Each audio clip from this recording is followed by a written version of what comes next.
በወልቃይት ጉዳይ በቀጥታ ያለው ቃል በቃል ጽፌዋለሁ። በሪፈረንደም መረጋገጥ አለበት ነው ያለው። ስለዚህ ለሪፈረንደም የአማራ ፋኖ ከአብይ ጋር ሊቆም አይችልም። ምክንያቱም አብይ የሆነ አትራክቲቭ ፓኬጅ ይዞልሽ ሲመጣ ነው ከአብይ ጋር ልትቆም የምትችይው። ንስር ሚውት አድርገው ይቅርታ። ዛሬ ብዙዎች የአብይን ንግግር ያደምጣሉ። ምክንያቱም የአሊያንስ መረጣ ላይ ነው አብይ ብለው ነው የሚገምቱት። የትግራይ ኃይሎች ያደምጡታል፣ የአማራ ኃይሎች ያደምጡታል። በአማራ ኃይሎች ደግሞ ለሁለት ተሰንጥቋል ምናምን የሚል ነገር ግምት አለው። አንደኛው በተለይ ወልቃይት ላይ የተለየ ፍላጎት ያሳያል ብሎ ያስባል። ዛሬ ይሄኛውን አካል ሙሉ ለሙሉ በፖለቲካ የሚያሳጣ ንግግር ነው የተናገረው። ምንድን ነው ያለው? የወልቃይት ጉዳይ በሪፈረንደም የሚመለስ ከሆነ ከጦርነት በኋላም በሪፈረንደም ይመለሳል። አብይም ባይኖር በዚሁ ህገ መንግስት በሪፈረንደም ይመለሳል። ስለዚህ የአማራ ኃይሎች ከአብይ ጋር ለመሰለፍ ምንም አይነት አትራክቲቭ ፓኬጅ ይዞላቸው አልመጣም ማለት ነው።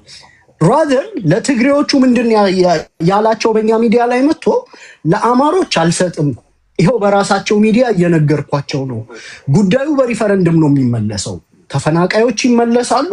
እንዲሁም አንድ ቦታ ላይ ትግራይም እኮ የእናንተ ወገን ናት እና ትግራይ ከፍቷት የሚመለስ ጥያቄ የለም ብሎ ነው የደመደመው። ይሄ አብይ የወልቃይትን ጉዳይ በፖለቲካዊ መፍትሄ ይመልሰዋል ብሎ ጥርጣሬ ለነበረው አካል ወይም ደግሞ በጦርነቱ መጀመሪያና እስካሁን ባለው የፖለቲካ ፕሮሰስ ውስጥ ምናልባት በፖለቲካ ወደ መመለስ የሚሄድ አቋም ይዟል፣ በውስጥ እንዲያደረገ ነው ለሚለው ግልጽ አድርጎ ነው የተናገረው። ወልቃይት በሪፈረንደም ነው የሚመለሰው። በሪፈረንደም ለሚመለስ ነገር ትግሬና አማራ መዋጋት የለበትም።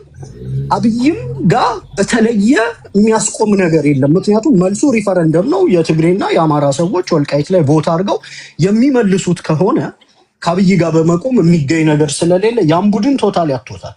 ሌላው ምንድን ነው እኔ በጣም የገረመች ለህዝቡ የሚታገሉ ኃይሎች መሬቱን ውሰዱ እያሉን በመሀል የቆመው የፌዴራል መንግስት ነው እና እናንተ እኮ ከመሀል ብትወጡ ወልቃይትን እኛ መውሰድ እንችላለን ብለው ይሉናል የትግራይ ወገኖች አለና እዚህ ውስጥ ሊጥላት የፈለገው ምንድነው?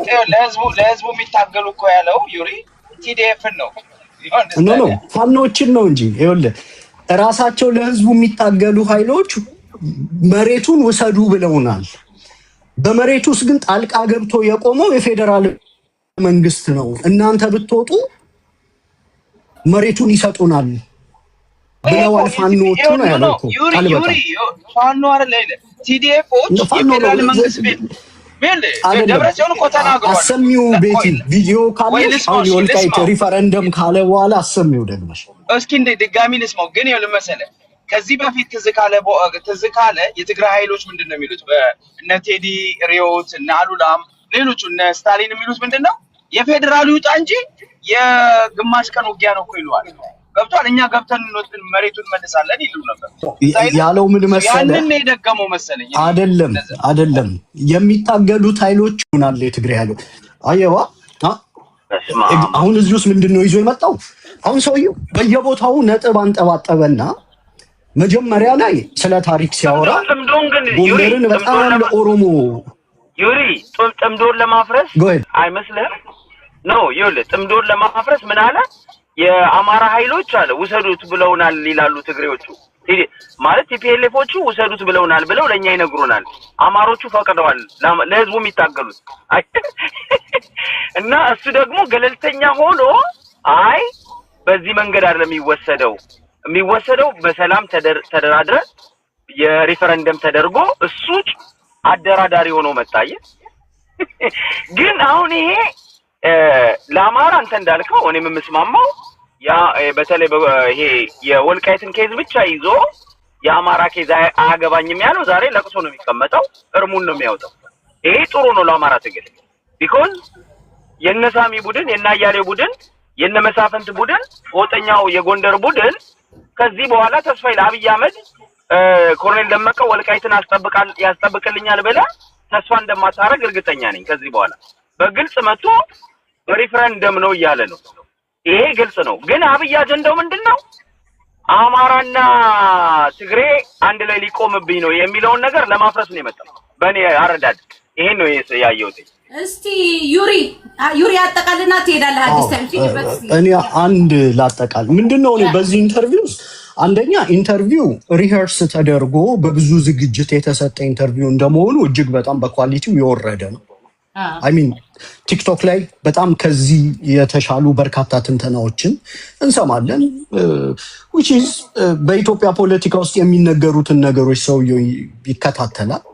ግን እንደዛም ሆኖ ጥሩ ፐርፎርም ያደረገበት ዝግጅት ነው ብዬ አልወስደውም እኔ በግሌ ማለት ነው። ምክንያቱም ብዙ የተሻሉ ትንተናዎችን ስለምንሰማ በዋናነት የጀመረው ከታሪክ ሂደት ለማስተሳሰር ጀመረና ጎንደር ላይ ነው ያተኮረው። ጎንደር የኦሮሞ ደም የኔ ደም ነው ስትል ወደ ታሪክ ማንነቷ ተመለሰች። በእርግጥም ብዙ የኦሮሞ ደም ጎንደር ላይ ያለ ሲል ሂስቶሪካሊ ኦሮሞ ወሎም ላይ ተዋልዷል። ጎንደር ኦሮሞ ነው እያለ ነው። በሌላ እንትን ነው ማለት ይሄ ማህበረሰቡን ኦሮማይዝ ምናምን ለማድረግ ሳይሆን ኦሮሞ ወሎም ላይ ተዋልዷል፣ ጎጃምም ላይ ተዋልዷል፣ ሸዋም ላይ ተዋልዷል። ጎንደር ላይ የተለየ መዋለድ አልተዋለደም። ፖለቲካሊ ግን መቅረብ የፈለገው የጎንደሩን የፖለቲካ ኃይል የፋኖ ኃይል ገንጥሎ መውሰድ ስለሆነ አሁን በዚህ ኢንተርቪው አላማው በጣም ጎንደርን በቃ የተለየ የኦሮሞ ደም አላት ምናምን ብሎ ሰራና ከዛ በኋላ ወደ ታች ስትመጣ ደግሞ መልሶ ነጥብ ያንጠባጥባል። ለምሳሌ የሰኔ 15 ጉዳይ ሲነሳ እኔ ብዙን ነገር አልሄድበትም፣ ግን አንድ በጣም የገረመኝ እና አዲስ ጥያቄ ምልክት ያጫረብኝ ነጥብ ላጋራችሁ፣ እናንተ ታስፋፍቱታላችሁ። ኢንተርቪውን ስሰጥ አለ አንድ የሆነ ቦታ ላይ ሆኜ ነው የሰጠሁበትን ቦታ አስታውሰዋለሁ አለ። አልነገረንም፣ ያው ባህር ዳር አልሄድኩም እያለን ነው። እዚህ ኢንተርቪው እዚህ ንግግር ላይ ግን አንድ ሌላ አዲስ የሰጠ መረጃ ለቃለ መጠይቁ ፋናና ኢቢሲ እና አሚኮን ጠርተን አሚኮ ቀድሞ ሲደርስ ፋናና ኢቢሲ ቀሩ። መቅረት ብቻ አይደለም ብንጠብቃቸው ዘገዩ አለ። በኢትዮጵያ ውስጥ ጠቅላይ ሚኒስቴር ጠርቷቸው ሁለት የመንግስት ጣቢያዎች በተመሳሳይ ሰዓት ሁለቱም የጠቅላይ ሚኒስቴሩን ቃል ወግድ ብለው የሚቀሩበት አውድ እንደሌለ ሁላችንም እናውቃለን። መለስ ኢቲቪ ፕሮግራም አቋርጠህና ካለው ሙሉ ድርጅቱን ነቅሎ በሰከንድ ውስጥ 4 ኪሎ የመገኘት ግዴታ አለበት። እንዳጋጣሚ ሆኖ እነዚህ ሁለት የመንግስት ሚዲያዎች አብይን ንቀው እሱ ቁጭ ብሎ ጠብቋቸው አርፍደው ሁለቱም ደግሞ እንዳጋጣሚ የመንግስት ሚዲያዎች የሆኑት ቀርተው አሚኮ ብቻ ተገኘ እና ከዛ ባህር ዳር ሄዶ ነው ተብዬ ታማው ማለት በእርግጠኝነት ባህር ዳር መሄዱን የሚያረጋግጥ ምክንያቱም ከመንግስቱ ኃይለማርያም ጀምሮ እስከነመለስ ኢቢሲ የሚሆኑ የነበሩ የመንግስት ሚዲያዎች እንዲያውም በተለየ ፕሪቪሌጅ በተለየ ፍጥነት በተጠሩበት ቦታ የሚገኙ ናቸውና ይሄ ሚዛንም ማይደፋ ነው። አንድ እሷን ያስኩት። ሁለተኛው ሌላው ዝም ብሎ ማምቦ ጃምቦ የፖለቲካ ጥያቄዎቻችን ተመልሷል ማለት እሱን ነገ እንሄድበታለን። ሌላኛው ግን የወልቃይት ጉዳይ ላይ አንደኛ ጥያቄው እንዴት እንደሚፈታ የቆየ አቋሙን ነግሮናል። ዛሬ በግልጽ ነው የነገረን። ጥያቄው በሪፈረንደም ነው የሚፈታው፣ አለቀ። በፖለቲካ ውሳኔ አይፈታም። በተለየ ሁኔታ ማይታይም ከህገ መንግስቱ በፊት ስለተወሰደ በተለየ ይሄ ኮንስቲቱሽናል ክራይሲስ ስላጋጠመ በህገ መንግስቱ ሊፈታ ስለማይችል ህገ መንግስቱ ደግሞ ወደ ሪፈረንደም ስለሚመራው በጉልበት የተወሰዱ በአንቀጽ 46 ያልተዋቀሩ መሬቶች እንዴት ይመለሳሉ የሚለውን ህገ መንግስቱ መልስ ስለማይሰጥ በህገ መንግስቱ አይፈታም የሚለውን የአማሮች ጥያቄ ከቁጥርም እንደማይከተውና ሪፈረንደም ነው የሚመለሰው ብሎ ነግሮናል። ስለዚህ በሪፈረንደም የሚመለስ ከሆነ እኔ በወልቃይት ጉዳይ ከዚህ በኋላ ጦርነት ውስጥ መግባት ከአብይ ጋር መሰለፍ ከአብይ ጋር የምትሰለፈው አንድ የፖለቲካ መፍትሄ አንተን ብቻ ሊያማልል የሚችል የፖለቲካ መፍትሄ ይዞልህ ቢመጣ ነው። ሪፈረንደሙማ ድሮም የማንፈልገው ነው እኮ። ምክንያቱም ትግራይ የነበሩትን ተፈናቃዮች ብለው እነሱ በዓለም አቀፍ ያስመዘገቡት ቁጥር አለ። እስከ 2 ሚሊዮን ይደርሳል እነሱ ሴኔት ውስጥ ምናምን ያስመዘገቡት ቁጥር። የዚህን ቁጥር ግማሽ እንኳን ወልቃይት ላይ ቢያመጡ የሪፈረንደሙን ውጤት ይገለብጡታል፣ የታወቀ ነው። ምክንያቱም ብዙ የዲሞግራፊ ለውጥ ስለሰሩበት። ያም ሆኖ ትግራይ ሳትከፋ መፈታት አለበት ኤንድ በሪፈረንደም መፈታት አለበት የሚለው ይሄ በትግላችን ውስጥ ገዢ ሀሳብ ሆኖ ይቀጥላል። ከዚህ በኋላ በወልቃይት ጉዳይ የመንግስት አቋም ምን ሊሆን ይችላል የሚል ክርክር ከኋላ ኪስ እየወጡ የሚሰጡ ትንተናዎች በሙሉ ምንም ዋጋ እንደሌላቸው ነው ያየሁት።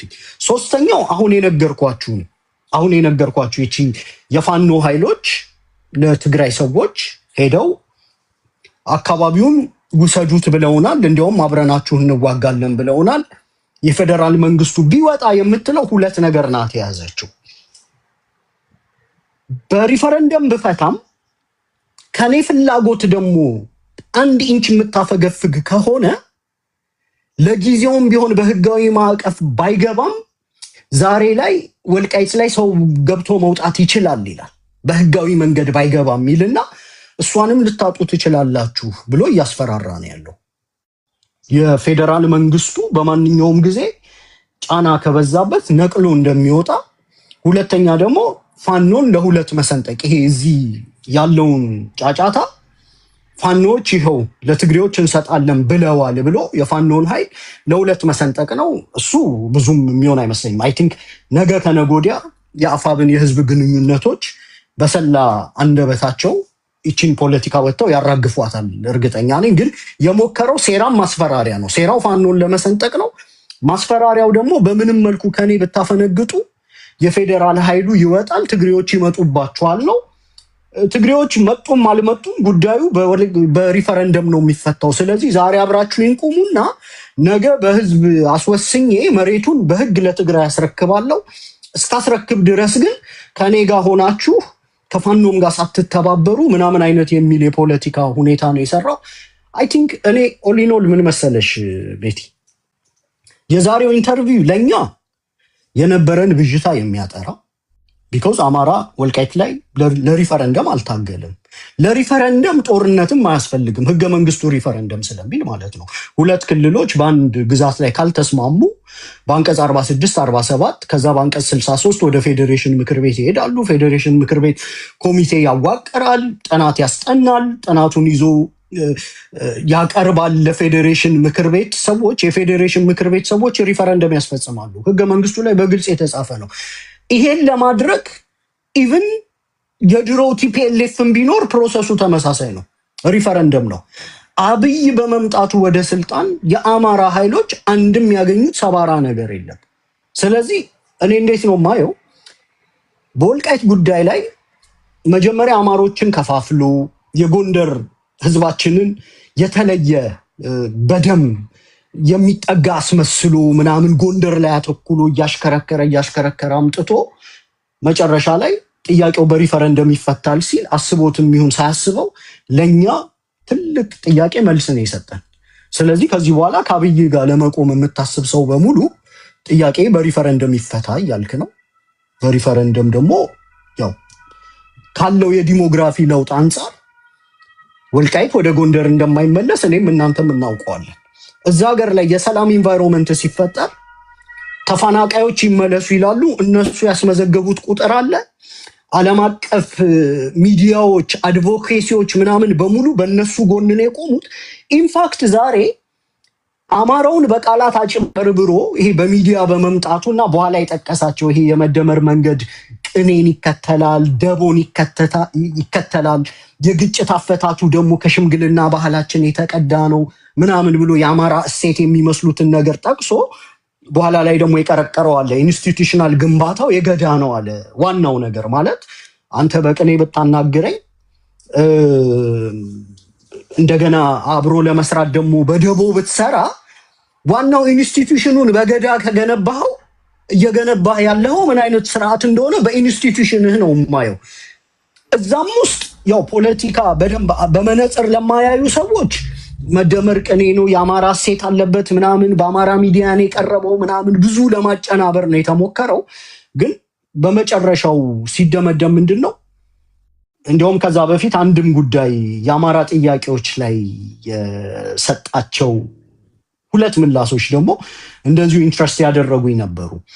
የአማራ ጥያቄዎች አለና አንደኛው የረጅም ጊዜና የአጭር ጊዜ ብለን ልንከፍላቸው እንችላለን አለ። በአጭር ጊዜ ውስጥ የአማራ ሰዎችን ተሳትፎ ምናምን አረጋግጠናል ምናምን አለና የረጅም ጊዜ የሚለውን የህገ መንግስት የምናምን የሚለውን በአንድ ክልል ፍላጎት ብቻ የሚለወጥ ነገር የለም ብሎ ነው የደመደመው አይደል? ከዚህ በፊት ለአንድ ክልል ብለን ህገ መንግስት አንለውጥም ምናምን የሚለውን ዛሬ በተወሰነ መልኩ አሻሽሎ የረጅም ጊዜ ብለን የያዝናቸው በአንድ ክልል ፍላጎት የሚፈቱ ስላልሆኑ እነዚህን ጥያቄዎች ስንፈታ ሌላ ክልል ጥያቄ ስለሚፈጠር በምክክር ኮሚሽኑ ይመለሳሉ ብሎ ያን ነገር ጠቅሷል።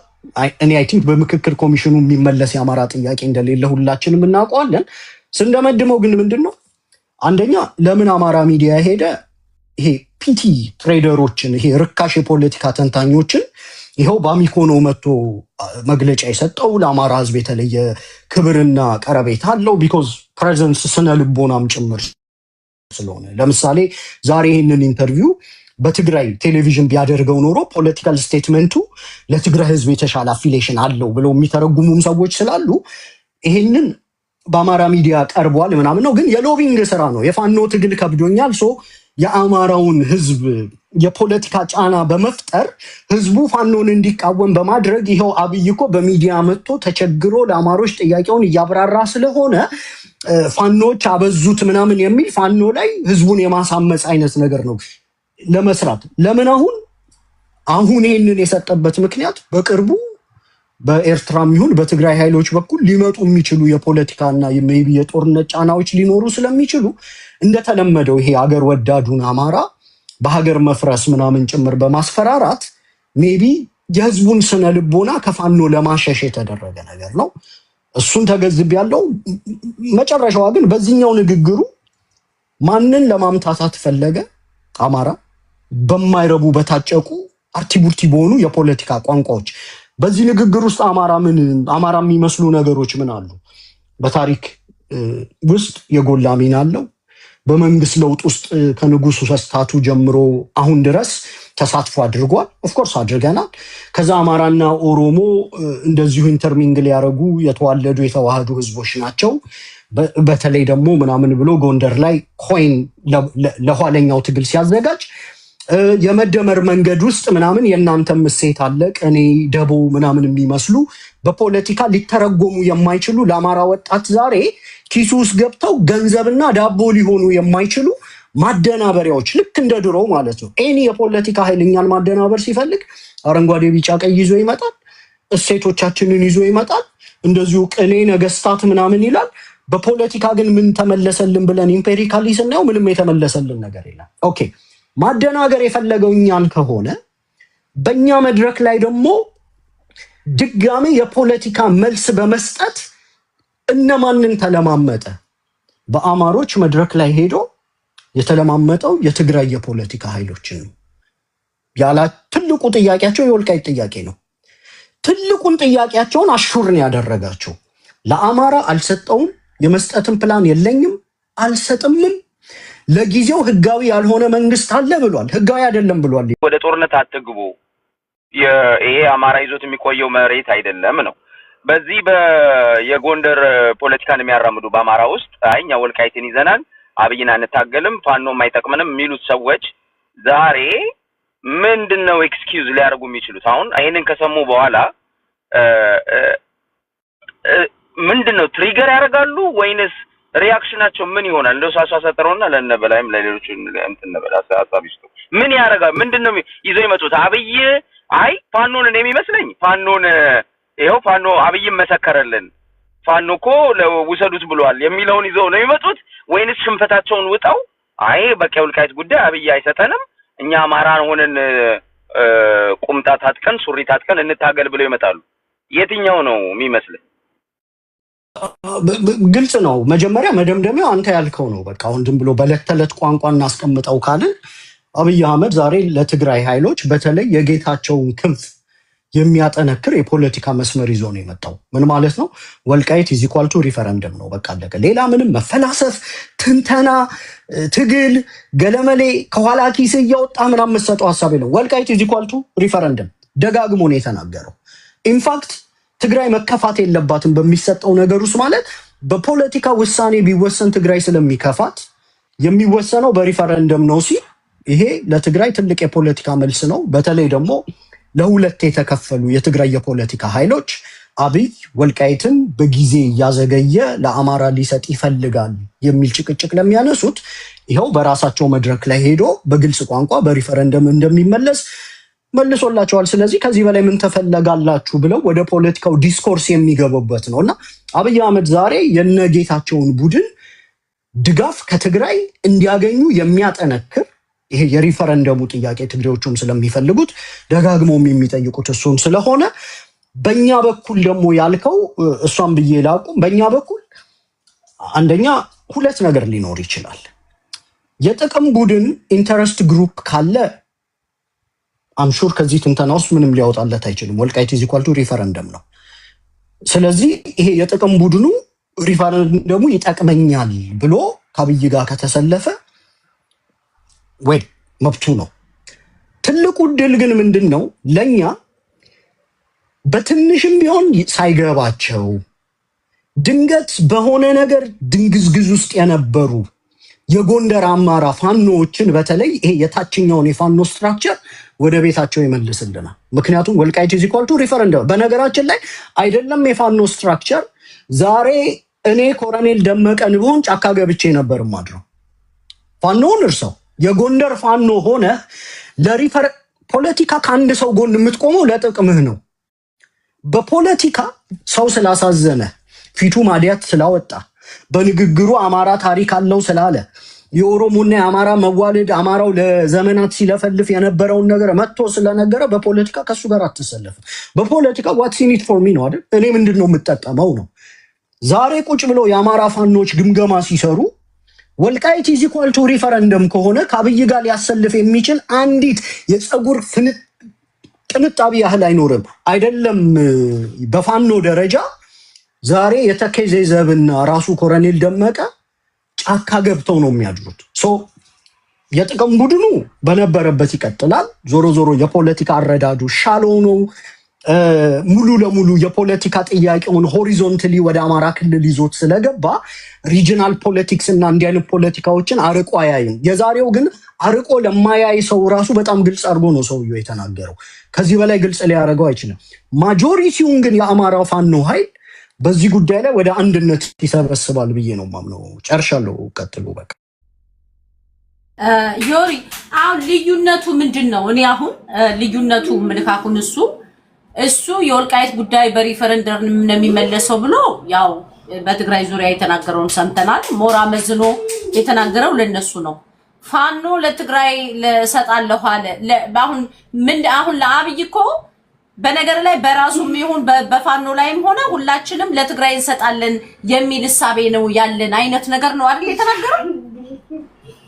በፋኖ ደረጃ ምንድነው ሊያደርግ የሞከረው?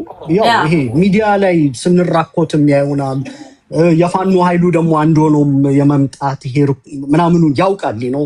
ፖለቲካል ኦፖነንትሽ በአንቺ ደካማ ጎን ነው የሚመጣውና እዛ ላይ ሊያስተላልፍ የፈለገው ምንድነው የትግራይ ኃይሎች ራሳቸው አማሮቹ መሬቱን አይፈልጉትም ውሰዱት ብለውናል። ኖ ዩሪ፣ እኔ የፌዴራል ጦር ወልቃይትን ስለያዘ እንጂ የተከዜ ዘብ ወልቃይትን ከወያኔ አያስጥልም እያለች እኔ የወጣው ቀን ቆይ ልንገርህ ይሄንን ጉዳይ ይሄ በተከዜ ዘብ ዙሪያ ላይ ረጅም ጊዜ ነው ተናግሬያለሁ። የተከዜ ዘብ ጉዳይ እኔ ከራሳቸው ዛ ወልቃይት አማራ ተወላጆች የተረዳነው ነገር አንደኛ ኢቭን ሰራዊቱን አምጥቶ ስትራቴጂካሊ ያሰፈረው አብይ ነው። በተወሰነ ደረጃ የራሱ ሰራዊት ነው። ኢቭን አማራው ወልቃይቴው አማራ ተከዜ ዘብ ውስጥ ያለው ወልቃይቴው አማራ እያንዳንዱ እንቅስቃሴው አንደር ኮንትሮል የተደረገ ነው በአብይ ሰራዊት። ኤኒ ታይም አብይ ያንን ሰራዊት በማንኛውም መንገድ ራሱ ማን ነው ደመቀ ዘውዱ በሱ ነው የሚጠበቀው። እኔ ለዛት ወይ ከመጀመሪያ ጀምሮ ስንናገር የነበረው ተከዜ ዘብ በሉት ጀነራሉን በሉት ምነው ኮሎኔሉን በሉት በእጁ ነው ያሉት። ኤኒ ታይም የፈለገውን ያረጋቸዋል የሚለውን እኮ እኛ እናውቀዋለን። አብይ እሱን ነው እኮ ያረጋገጠው። አሁን እኮ እዚህ ምን መሰለሽ የሚለው አንድ የሚዩት አርጊው መቤቴ ለበላይ እንስታው እኔ 30 ሰከንድ ልበል። ይኸውልሽ ያረጋገጠው ነገር ምንድነው? እኔ በላይ አይደለሁም ወንድም። ኦኬ ወሬቨር አማራ አማራ አንተ ትገባለሽ ከኔ በኋላ ማለት ሐሳብ እንድትሰጥ ማለት ነው። እኛ ዶሚኔት አደረግ ነው ብዬ ነው። ምን መሰለ እኔ እያልኩ ያለሁት ቤቴ ይኸውልሽ የፌደራል ኃይሉ ከመሀል ይውጣ እንጂ አይደለም የሚለው ከመሀል ይውጣ እንጂ እኛ ገብተን እንይዟለን ይላሉ ቲዲኤፎች። ገብቷል? የዚህ ለአማራ አይደለም ያለው እኛ የፌደራል መንግስቱ ነው እንጂ ያስቸገረን ኤግዛክትሊ ያስቸገረን የፌደራል መንግስቱ እንትን ካለ ራሱ ፋኖ ይሰጠናል፣ ፋኖ እንሰጣችኋለን ብሎናል ነው ያለው። እሱ አብይ አሁን ፋኖ ወልቃይትን አስረክቧል። እኔ ስላለሁ ነው ወልቃይት ያለበት። ስለዚህ እኔ ነኝ ወልቃይትን እየጠበቅኩ ያለሁት እኔ ነኝ። የተከዜም ዘብ አይደለም ፋኖ ማለት አንድ ዙር ያልሰማውም ሰው ይስማው። አንድ ዙር ይሄ ጉዳይ ምን ትላለህ ዩሪ? እኔ በደንብ እንድትሄድበት ፈልጋለሁ። ትልቁም ፖይንት እሱና የሪፈረንደሙ ነው። እሺ ቀጥል ነው አስደምጪው።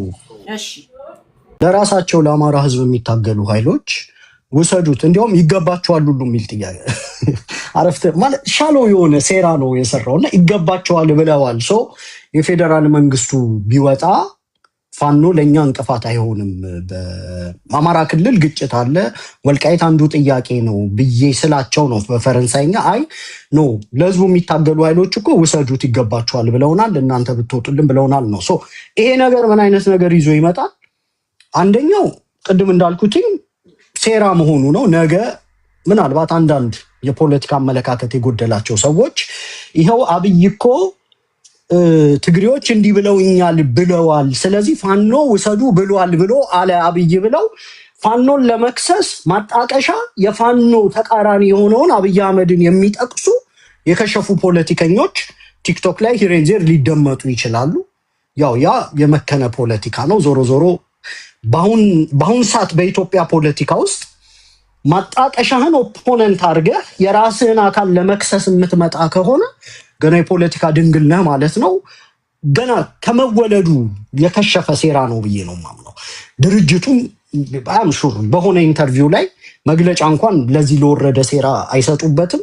በሆነ ኢንተርቪው ላይ ግን አድሬስ ያደርጉታል። ቢኮዝ ተያያዥ አድሬስ መደረግ ያለባቸው ጉዳዮች ስላሉ